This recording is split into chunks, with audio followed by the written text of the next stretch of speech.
به نام خداوند بخشنده مهربان.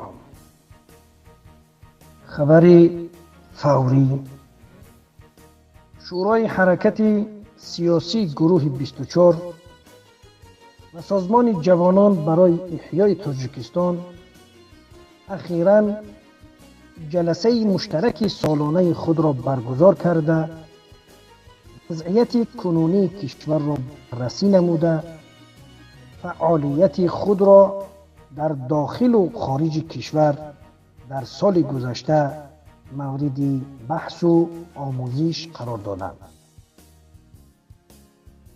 اینچنین به مسئله های مهمی پیش آمده پرداخته از طرز برخورد با چالش های جدید تصمیم های جدی گرفته شد. از جمله این تصمیم ها وارد کردن اصلاحات داخلی، تغییرات کادری در هر دو حرکت، از جمله این تصمیم ها وارد کردن اصلاحات داخلی، تغییرات کادری در هر دو حرکت و ساختارهای مربوط به آن صورت گرفت.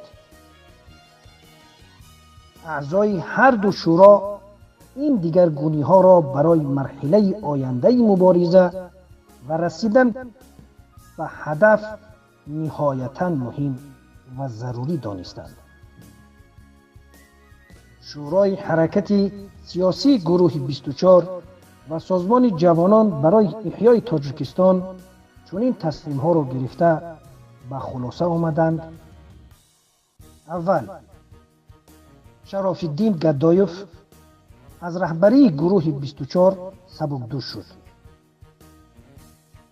دوم، صابر ولیوف از معاون رهبر گروه 24 سبکدوش شد.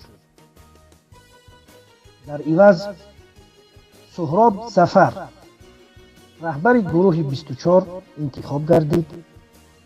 دوم، حسین اشورو معاون رهبر گروه 24 انتخاب گردید.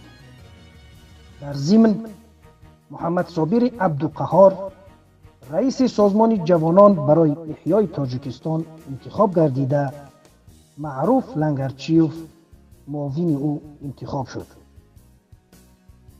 قابل ذکر می باشد که گروه 24 و سازمان جوانان برای احیای تاجیکستان زیر پرچم انجمن نیروهای سازنده تاجیکستان فعالیت می کنند. تشکر برای اشتراک برادر شما نورالدین رضایی و السلام علیکم و رحمت الله.